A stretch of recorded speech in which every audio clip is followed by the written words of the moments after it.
So, I thought I would do a video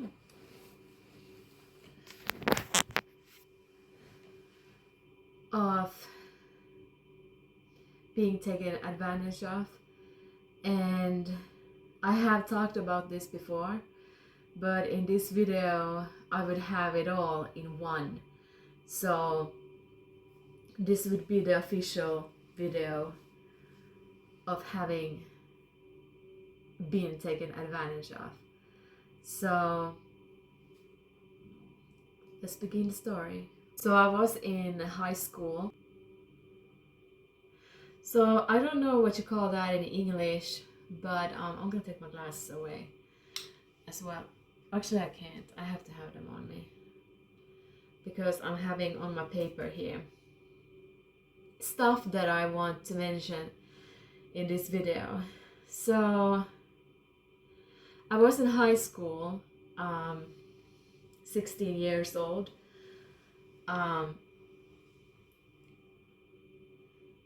Senior high school, or high school, what you call it in English. So, and I also was in psychotherapy during these times when it started, when I got interested in him. So I would get interested in him and I would stalk him from our windows in our apartment where I lived with my parents. So I would stalk him and I would be very obsessed with him, obsessed to him, and I would constantly think about him, and I would be having all these feelings towards him, and it would be really difficult for me to handle all this emotion and all these feelings I had towards him. So I also struggled with school, and I was about to drop out from school, or I had dropped out from school. It was like when I was 17, 2011. That's when I dropped out from school, which I had talked about in my previous videos, but this is gonna be collecting all that information in one video. So I had a lot of emotional problems. I had a lot of emotional issues. Like during that time I was really angry, really upset. I had a pretty tough time in school,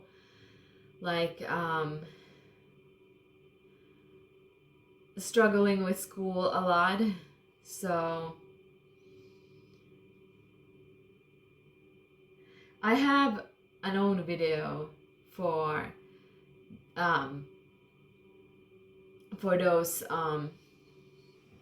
those school problems. I have talked about that in previous video. So I'm not gonna talk about that here. So I saw him on that balcony from our window, and I just got interested in him. Like, I just got drawn to him, and I don't know what it was. I just got interested in him. So he saw me at the window, which sounds maybe a little bit creepy, but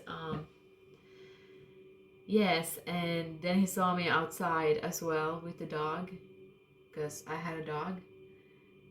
So he eventually took contact with me, or finally, 2013, when I was 18 years old. So I wasn't underage anymore, and that's when he took contact with me. And he was like talking about our dog, that was the reason for why he took contact with me. what did I say? Us. Well, anyways, so we had a Finnish Lapphund, or what do you call that in English? So he used that as an excuse, and he later told that it was just an excuse. But yeah, so he was like talking about maybe him getting a new dog, and that would be a Finnish Lapphund, and that was the reason for why he contacted me. But it was just an excuse. So he wrote a lot to me, and I got really anxious about it. Like, I remember when I started getting the messages, and yes, the first message would be on Facebook, and I remember I saw the email where the where his message was, so it came to the email, like the message. So I remember I was really happy and I was really surprised, but I was really happy. But when the messages started continuing coming, there were a lot, and I would get so anxious about it. So he also talked about his ex-girlfriend. Why does I say ex-girlfriend? Like current girlfriend. And he talked about her, and that he was thinking about separating from her, and he was asking opinions about it, and he would ask me about it, like what I was thinking about it, and like he was asking for help. And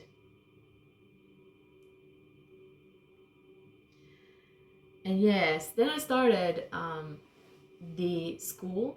I was at home. I had been dropped out from school, so I was home 2 years.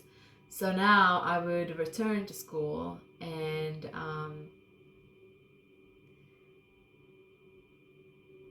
it was the late summer 2013. So that's when I returned to school, and we met the first time on my 19th birthday.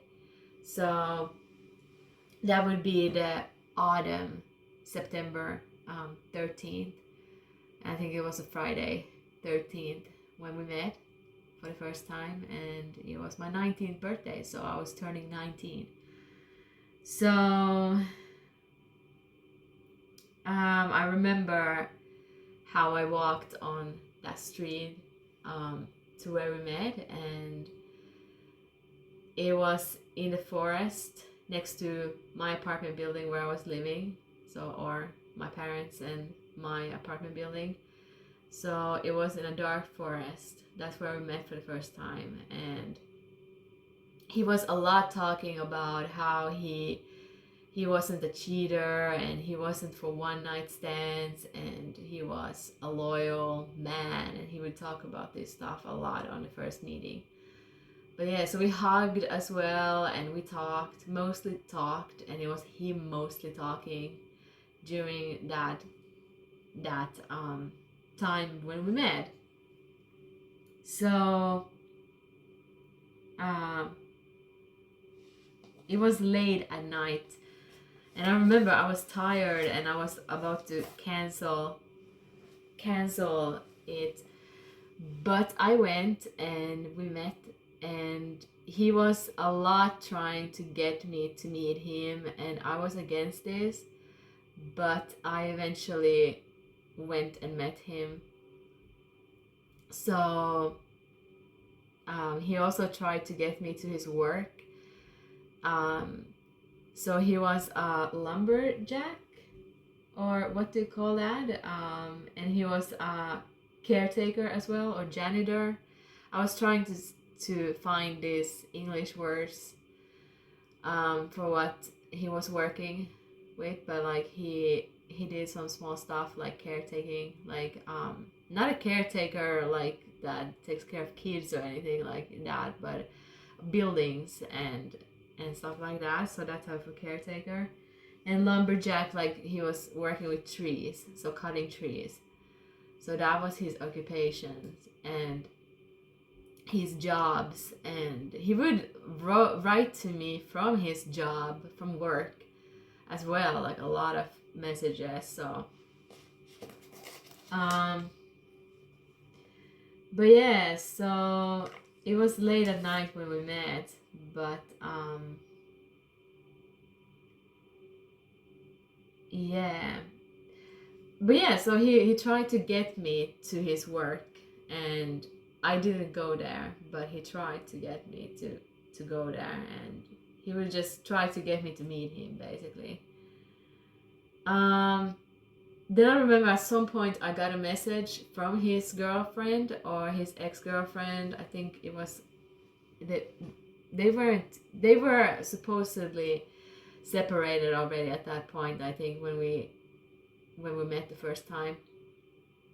But so I got a message from her, and I remember I was in a school and I got that message like, why are you writing to my man? And I told about it to him, and he was like, don't worry, don't answer it, he will take care of that. And like so um so we met outside first, and in that forest, that same dark forest. It was late at night. He would want to meet me, or late evening. It would be like 8, 9, 10 p.m.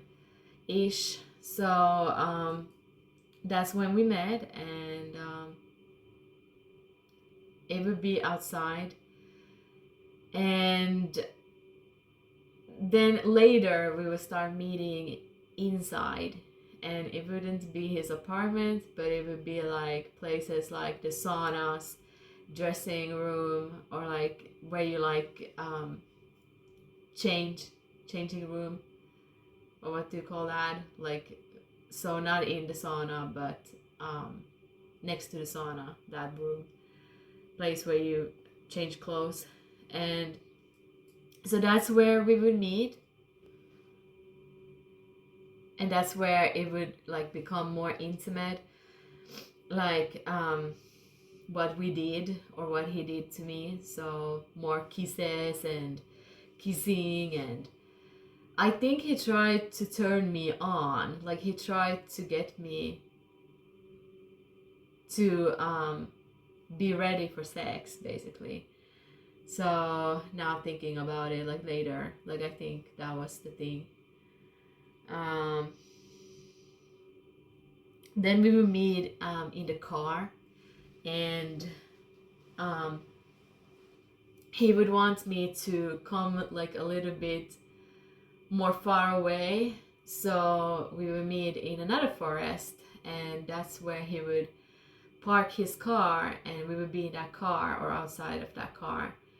And in that car is where things got more intimate.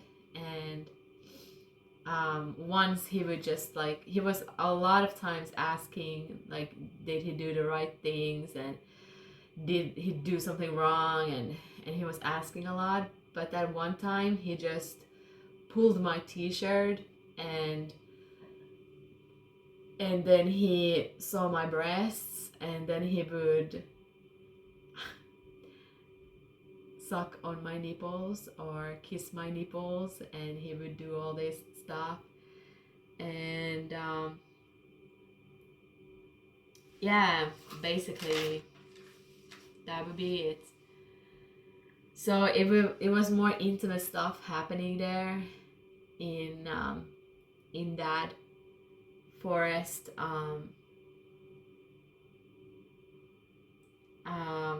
Basically like me getting turned on and him getting turned on, and it was like really steamy, intimate stuff. But we never had sex, so it never led to sex. But I think his plan was maybe to get me so turned on that I would eventually agree on having sex with him, and maybe even in those places, like, who knows. mm, So that's why he wanted to meet me. I don't remember if I said that already, but that's why he wanted to meet me more far away, so we could be more intimate.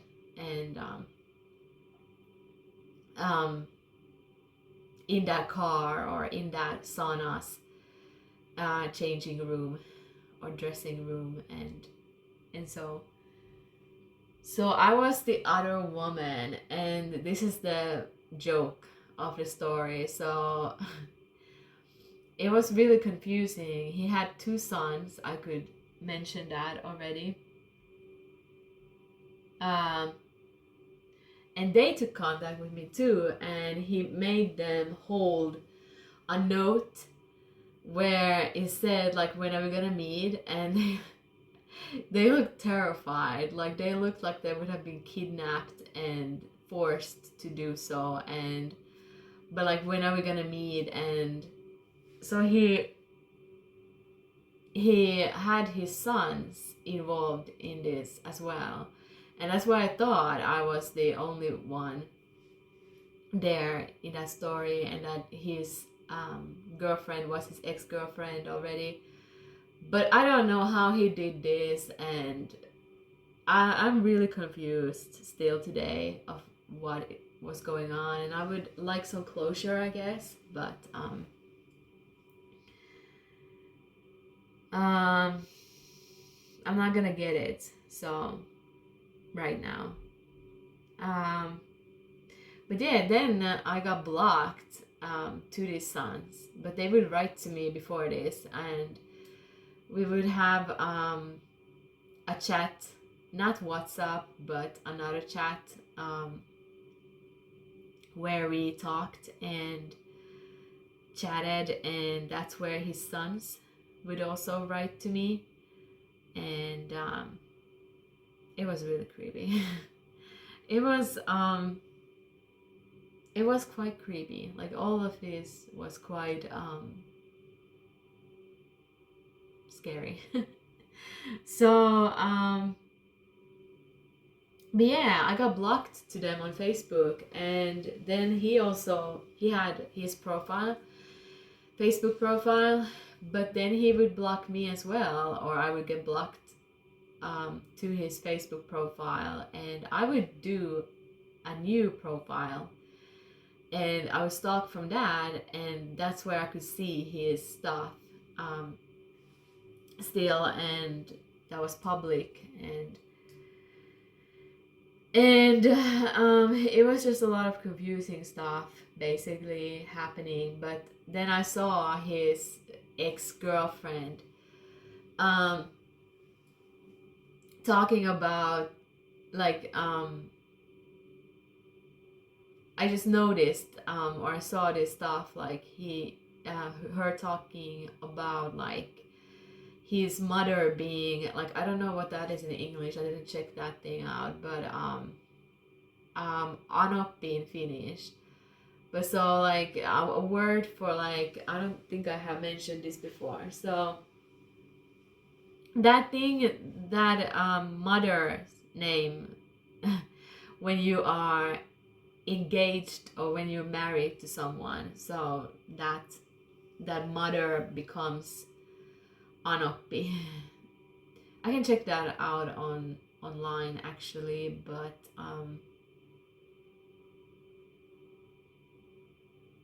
yeah, I could check that out actually.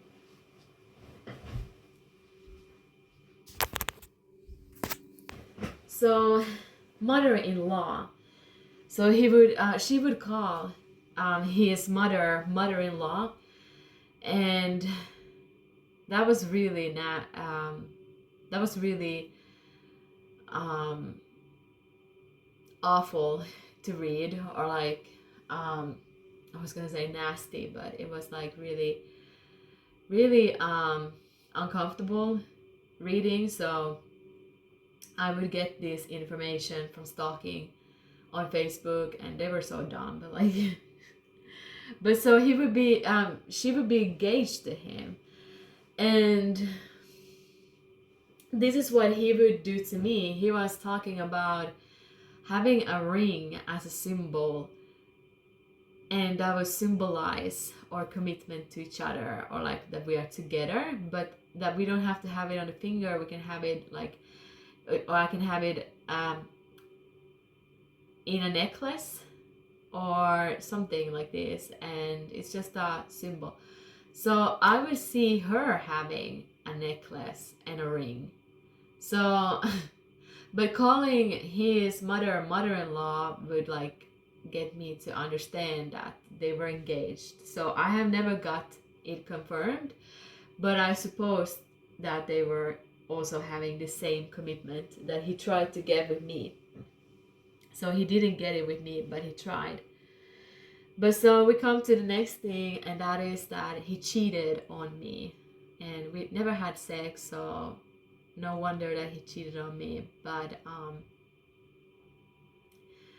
just a lot of lying he wouldn't have had to do. Like, he was lying a lot and cheating on me. And then he would get angry when I asked about his girlfriend or his ex-girlfriend that he said was his ex-girlfriend.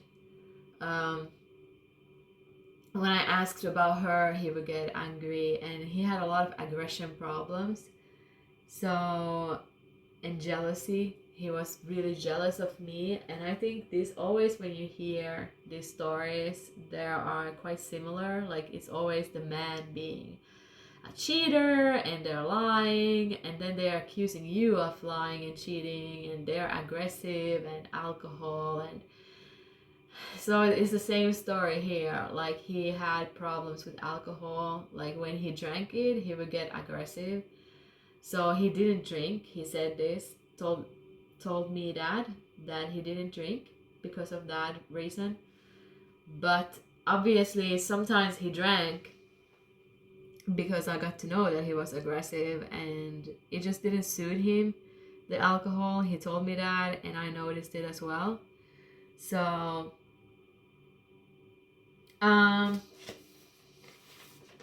yeah, I got he said that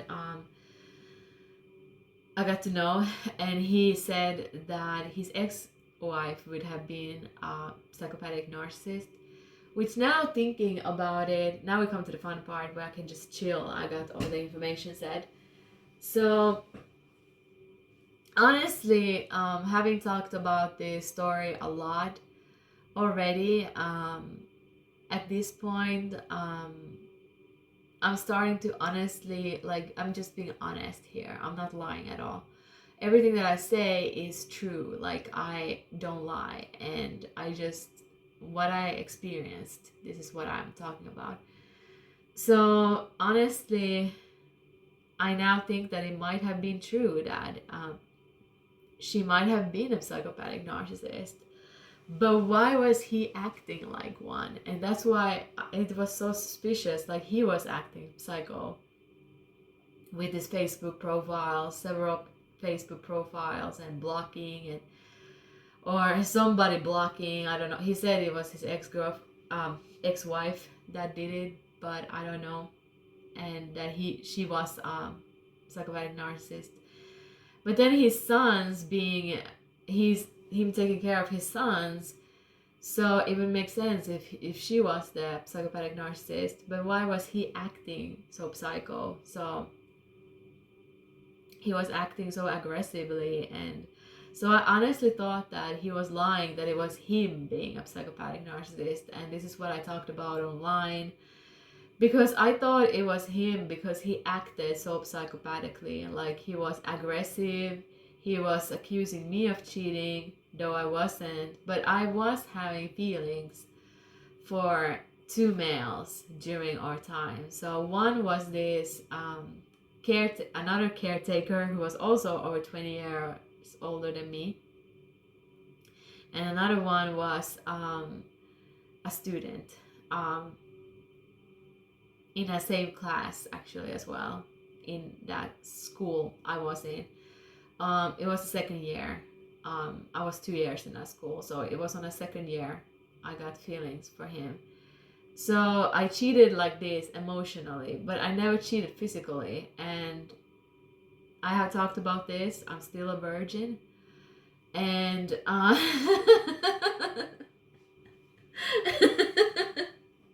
good afternoon. This one in. So, on the news, Julia is a virgin still. So, we were never intimate like that with this man, and I was never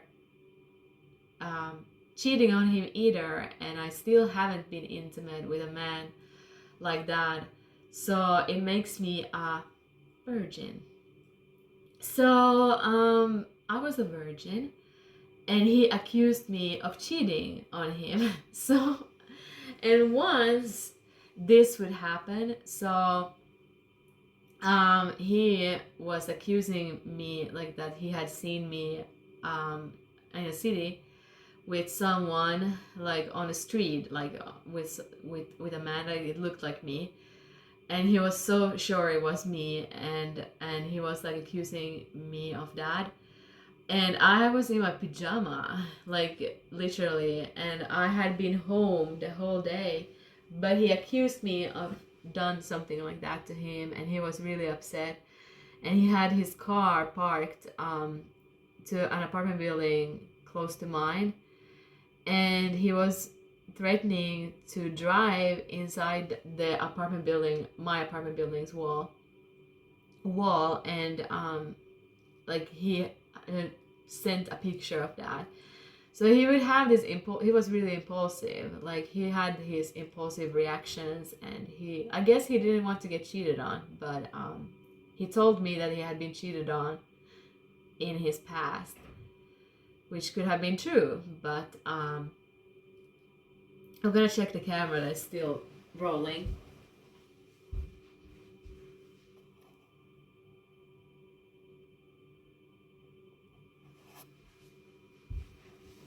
So he was afraid of me cheating on him, and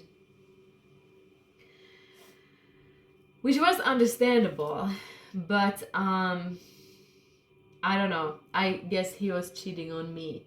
So he was physically probably having sex a lot, and I was just not having sex. Now here's the thing, if I would have got to a point with the ones I had feelings for, like I had a crush on the caretaker of the school. It was actually in the same school. Like, come on now, Julia, like just say.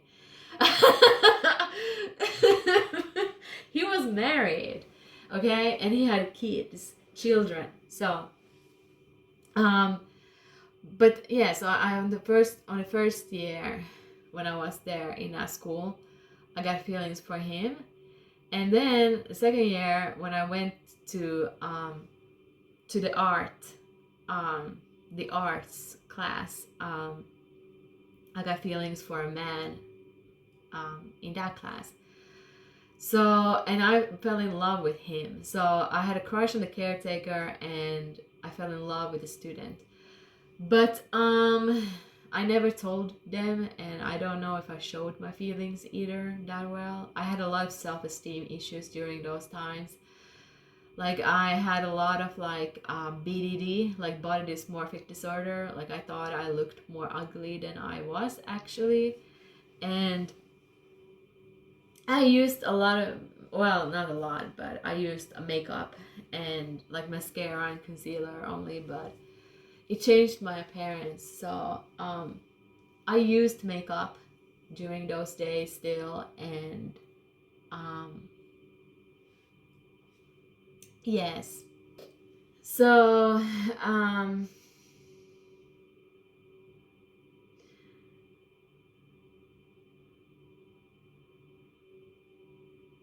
I don't remember where I left the conversation at. But I was talking about me having feelings for these two other men. And then I would also have to talk about me reading about personality disorders, but we'll get into that later. So I had deep feelings for that student. Um, what do you call it, pupil? Like, I don't know. Like, just a student. We're gonna call it student. I don't know if you call it student. It's me in my English. I don't have energy to. Well, I could check it out.